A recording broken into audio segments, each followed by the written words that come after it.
Assalamualaikum warahmatullahi wabarakatuh. Kami dari kelompok 9 ingin mempresentasikan hasil kerja kelompok kami, yaitu dengan judul bentuk dan perlindungan konservasi sumber daya alam hayati di Indonesia. Yang beranggotakan saya sendiri Herno sebagai moderator dan juga rekan saya, yaitu Divano Sandika dan juga Rizwanda Azri. Kekayaan Indonesia akan keanekaragaman hayati dengan komponen-komponennya adalah masa depan umat manusia sebagai asal ketahanan pangan, kesehatan, dan bahkan energi. Disinilah pentingnya konservasi, lantaran dengan konservasi, manusia dituntut untuk menjadi bijaksana dalam menggunakan sumber daya alam yang jumlahnya terbatas. Efektivitas aplikasi konservasi hanya bisa dicapai jika disertai menggunakan kelengkapan aturan yang memadai. Oleh karena itu, hukum adalah sebuah keniscayaan untuk menciptakan sumber daya alam hayati beserta keanekaragamannya bermanfaat serta berkelanjutan. Dan berdasarkan latar belakang ini, maka yang akan kita bahas adalah mengenai apa itu konservasi sendiri dan juga bentuk perlindungan terhadap konservasi sumber daya hayati. Next, yang pertama yaitu pengertian konservasi dan sumber daya alam. Konservasi sumber daya alam adalah penghematan penggunaan sumber daya alam dan pemerlakukannya berdasarkan hukum alam. Sedangkan konservasi itu sendiri merupakan suatu upaya atau tindakan untuk menjaga keberadaan sesuatu secara terus-menerus berkesinambungan baik mutu maupun jumlah. Sedangkan pengertian dari sumber daya alam sendiri ini terbagi menjadi dua. Yang pertama yaitu sumber daya alam stok atau non-renewable, yaitu sumber daya alam yang apabila tidak dimanfaatkan ketersediaannya tidak bervariasi secara nyata menurut waktu. Berarti keadaannya tidak bertambah atau berkurang. Dengan demikian, setiap bentuk pemanfaatannya saat ini akan menurunkan ketersediaan di masa mendatang.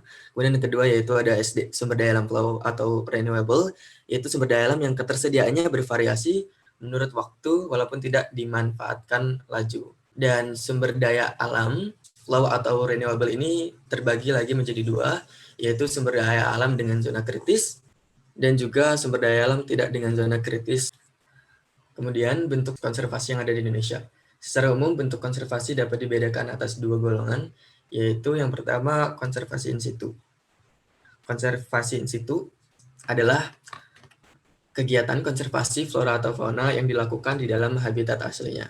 Konservasi in situ ini mencakup kawasan suaka alam, cagar alam, dan suaka marga satwa, dan juga kawasan pelestarian alam seperti Taman Nasional, Taman Hutan Raya, dan Taman Wisata Alam. Kemudian yang kedua yaitu ada konservasi ex situ, yaitu kegiatan konservasi flora atau fauna yang dilakukan di luar habitat aslinya, seperti kebun raya, arboretum, kebun binatang, taman safari, dan tempat penyimpanan benih atau sperma satwa.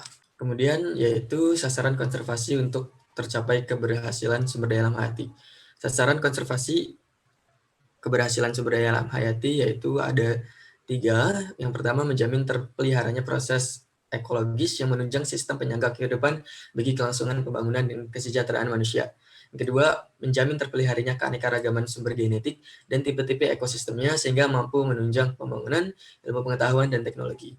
Yang ketiga, yaitu mengendalikan cara-cara pemanfaatan sumber daya alam hayati sehingga terjamin kelestariannya. Selanjutnya akan dilanjutkan oleh rekan saya, yaitu Devano Sandika.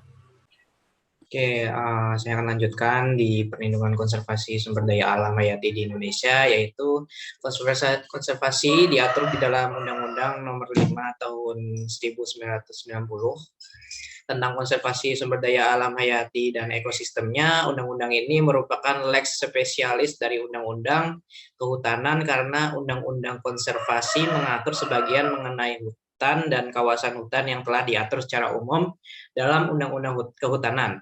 Di dalam hal penegakan hukum dan perlindungan terhadap konservasi sumber daya alam hayati di Indonesia itu sendiri, baik itu sumber daya alam nabati atau tumbuhan maupun sumber daya alam hewani atau satwa, saya mengacu pada ketentuan pasal 21 ayat 1 dan ayat 2 yang mana menyatakan sebagai berikut, yaitu pasal 1, setiap orang dilarang untuk satu, yaitu mengambil atau menebang atau memiliki, merusak, memusnahkan, memelihara memelihara, mengangkut, dan memperniagakan tumbuhan yang dilindungi atau bagian-bagiannya dalam keadaan hidup atau mati.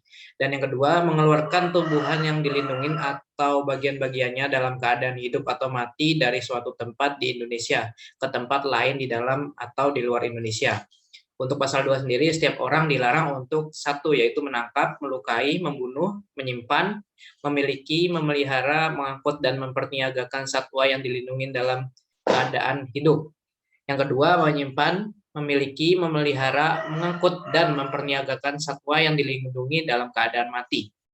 Dan yang ketiga, mengeluarkan satwa yang dilindungi dari suatu tempat di Indonesia ke tempat lain di dalam atau di luar Indonesia. Yang keempat, memperniagakan, menyimpan, atau memiliki kulit atau tubuh atau bagian lain-lain satwa yang dilindungi atau barang-barang yang dibuat dari bagian-bagian tersebut atau mengeluarkannya dari suatu tempat di Indonesia ke tempat lain di dalam atau di luar Indonesia. Dan yang terakhir, yang kelima, mengambil, merusak, memusnahkan, memperniagakan, menyimpan, atau memiliki telur dan atau sarang satwa yang dilindungi. Untuk tindak pidana terhadap pelaku konservasi sumber daya alam, hayati, dan ekosistemnya, tindak pidana ini diatur pada UU RI nomor 5 tahun 1990, pasal 40 ayat 1 yang menyatakan bahwa barang siapa dengan sengaja melakukan pelanggaran terhadap ketentuan sebagaimana dimaksud dalam pasal 10 ayat 1, melakukan suatu kegiatan yang mengakibatkan perubahan keutuhan kawasan suaka alam, dan pasal 33 ayat 1 yaitu melakukan kegiatan yang mengakibatkan perubahan keutuhan zona inti taman nasional, maka dapat dipidana dengan pidana penjara paling lama 10 tahun dan denda paling banyak 200 juta rupiah. Ayat 2 menyatakan bahwa apabila dengan sengaja dilakukan pelanggaran terhadap ketentuan sebagaimana dimaksud dalam pasal 21 ayat 1 dan ayat 2, yaitu melakukan kegiatan terhadap tumbuhan dan satwa yang dilindungi, serta pasal 33 ayat 3, yaitu melakukan kegiatan yang tidak sesuai dengan fungsi zona pemanfaatan dan zona lain dari Taman Nasional, Taman Hutan Raya, dan Taman Wisata Alam, dipidana dengan penjara paling lama 5 tahun dan denda paling banyak 100 juta rupiah.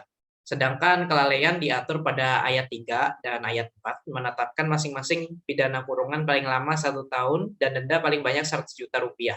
Serta pidana kurungan paling lama 1 tahun dan denda paling banyak 5 juta rupiah. Mungkin bisa dilanjutkan dengan Saudara Riswanda untuk slide selanjutnya. Silakan. Ya, saya akan melanjutkan materi selanjutnya. Contoh dari kasus tindak pidana konservasi. Di daerah Riau melakukan operasi bersama sejak tahun 2005 dan menyita sedikit 101 jerat pemburu liar. 75 diantaranya berada di dalam kawasan lindung Taman Nasional Teso Nilo dan Timbang Baling.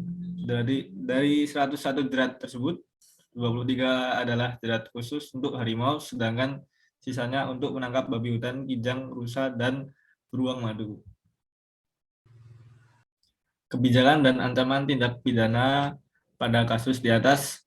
Yang pertama, Undang-Undang Nomor 5 Tahun 1990, yaitu Pasal 21 Ayat 2, terus Pasal 40 Ayat 2, barang siapa dengan sengaja melakukan pelanggaran terhadap ketentuan sebagaimana dimaksud dalam Pasal 21 Ayat 1 dan Ayat 2, serta Pasal 33 Ayat 3, dipidana dengan pidana penjara paling lama 5 tahun dan denda paling banyak 100 juta rupiah. Next slide.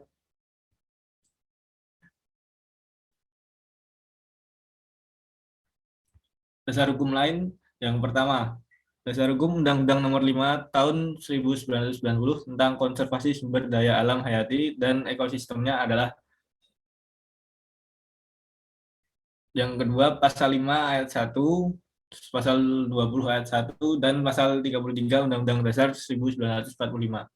Yang ketiga, Undang-Undang Nomor 5 Tahun 1967 tentang ketentuan-ketentuan pokok kehutanan, Lembaran Negara tahun 1967 nomor 8 tambahan Lembaran Negara nomor 2823. Nomor 4, Undang-Undang Nomor 4 tahun 1982 tentang ketentuan-ketentuan pokok pengelolaan lingkungan hidup. Lembaran Negara tahun 1982 nomor 12 tambahan Lembaran Negara nomor 3215. Nomor 5, Undang-Undang Nomor 20 Tahun 1982 tentang ketentuan-ketentuan pokok pertahanan keamanan negara Republik Indonesia, Lembaran Negara tahun 1982, Nomor 51, tambahan Lembaran Negara Nomor 3234 sebagaimana telah diubah dengan Undang-Undang Nomor 1 Tahun 1988, Lembaran Negara tahun 1988 Nomor 3, tambahan Lembaran Negara Nomor 3368. Nomor 6, Undang-Undang Nomor 9 Tahun 1985 tentang Perikanan, Lembaran Negara tahun 1985 Nomor 46, tambahan Lembaran Negara Nomor 3299.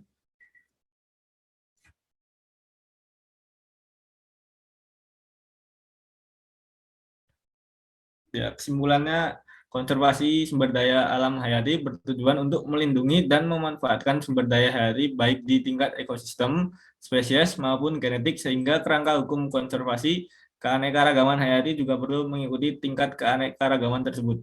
Perlindungan dan penegakan hukum dan konservasi sumber daya alam hayati harus diselaraskan dan harus mengacu pada ketentuan pasal 21 ayat 1 dan ayat 2 Undang-Undang Nomor 5 Tahun 1990 tentang konservasi sumber daya alam hayati dan ketentuan sanksi pidana bagi pihak-pihak yang melakukan perbuatan melanggar diatur pada UU RI Nomor 5 Tahun 1990 Pasal 40.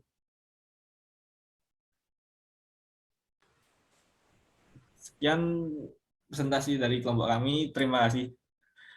Assalamualaikum warahmatullahi wabarakatuh.